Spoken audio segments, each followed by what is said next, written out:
Hey everybody, I'm Alabama Boss. Welcome to another episode of Uncurrent Events.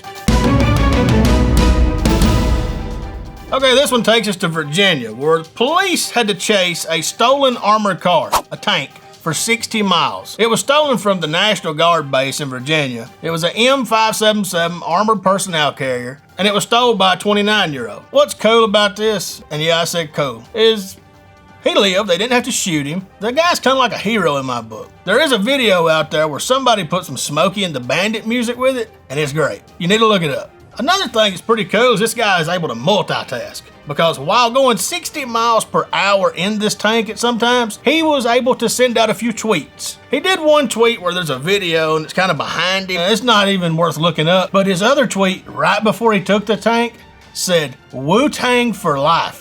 And we all know when somebody says Wu-Tang for life, watch the out. Wu-Tang for life is just urban use of, here, hold my beer. So they eventually caught the guy. Nobody was hurt.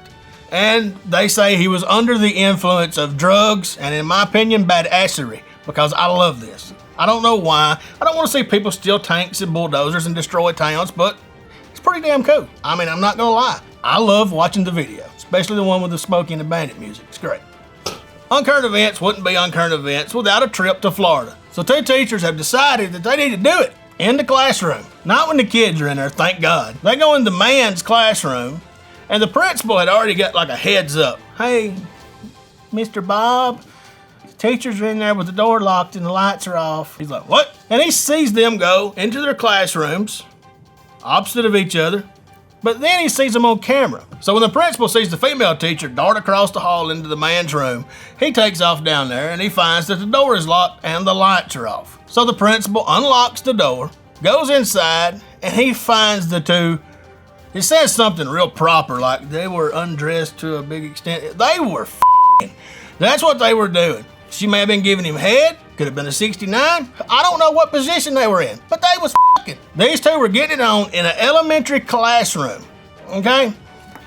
Now, this was at 6:53 in the morning. I get morning sex, that's fine. But, you know, when you get to school, it's homeroom, you got a bunch of kids on the way. At 6:53, how do you line that up? You whores. Y'all a couple whores. That's what you are. Two damn old whores down there in Florida on a kid's desk. I mean, have y'all seen an elementary school classroom? Those desks are tiny. And I'm feeling sorry for the kids. Somebody out there has a kid that sat down in ass juice. Somebody's little blue jean bag was nothing but a dirty sock. Here's something that I don't understand. The guy got fired. She got relocated. What happened to equal rights? I don't know what position they were in, but they were both in a position. I got a feeling this principal, he called over to another school and said, "Hey, I'm sending you a live one. She's on the way." This right here takes us to the great state of Florida again. You know, eventually we're going to change the name of this to shit that happens in Florida. Y'all are the gift that keeps on giving.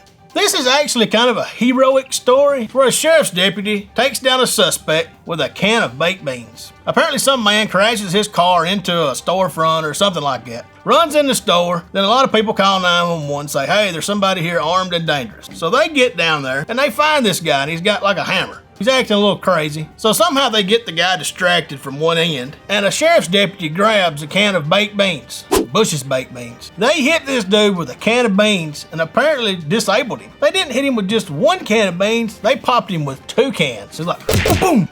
It's pretty cool that a sheriff's deputy didn't pull a taser, didn't pull his gun. He grabbed a can of baked beans and thought, "I'm gonna knock this son of a bitch out with these beans." And did it. Keep making Florida proud, buddy. Doing a great job. This one right here takes us down under to Australia, where a man has a pet saltwater crocodile. Apparently that's a thing in Australia. He also has a little terrier, little bitty dog called Pippa, which also has a nickname, Dumb Blonde.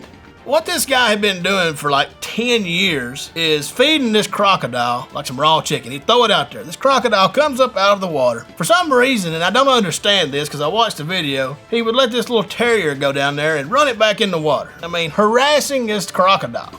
Just pissing on it for 10 years. The old crocodile had had enough of this and decided to eat Pippa, the dumb blonde terrier. You know, here in the United States, your dogs chase cars. And you try to keep them from chasing cars because you know that if they mess up one wrong move, they'll get run over. So you have to watch your dog. This guy thought, hey, I'll let my dog chase crocodiles. What's the worst that could happen? He gets eaten. That's what happens. I mean, you don't have to worry about a car turning around and biting you. This is a crocodile. This thing will do the death roll on your ass. And this little bitty dog is not as big as the chicken he's throwing this thing. Look, I'll give the guy credit for one thing. He did say he can't blame the crocodile. No shit, it's common sense. It's crocodile. You're good there, but don't be upset that your dog got eat. You sent it down there, you dumbass. Coming to us live from down under is Abby Casey with Casey the Crocodile. Abby, are you there? Thanks, boss. We're here in Goat Island Lodge, Australia, with Casey the Crocodile, who is being portrayed as the enemy here. Tell me what happened. Good day, mate. I was just sunbathing like usual in my spot where I have the right. This dog kept bothering me, you know? After one buck too many, I bucked back. My bite's bigger than my buck, you know what I mean? Well, you heard it here first, straight from the crocodile's mouth. I'm Abby Casey, and back to you, boss. Thank you, Abby, for your brilliant hard work and absolutely authentic. Now it's time for our dumbass of the week. This one right here takes us to Birmingham, Alabama, where a woman decides to rob a bank. She doesn't have any money, she doesn't have a gun, she doesn't have a knife, but apparently she thinks she has some real good skills and some sucky. She goes into the bank and she passes the bank manager a note saying, I want $6,000 from the vault. The note read if he complied, he would be rewarded with a sexual favor. If he refused, she would claim that he had sexually assaulted her. She wasn't gonna pull the pin on her suicide vest or shoot the place up. Look, this is a prime example of what happens when a woman don't get her way. She went in there wanting to rob the bank, said, look, you give me the money, I'll give you some head. Just like in real life at home. This is actually how the world works, kids. I'm serious. So deputies arrived pretty quick and this woman was caught, disarmed. I don't know how they disarmed her. I mean, she was only gonna mouth hug people, so what they do, put some duct tape across her mouth or put a chastity belt on her. Nobody was sexually assaulted or pleasured, whatever, rewarded. So they took this woman in and she's waiting for formal charges, but who knows, she may get off because, you know, she's into doing favors. She may suck her way out of there, I don't know. Well, that's all I got this week for Uncurrent Events. I'm Alabama Boss with Rated Red. Y'all have a good one.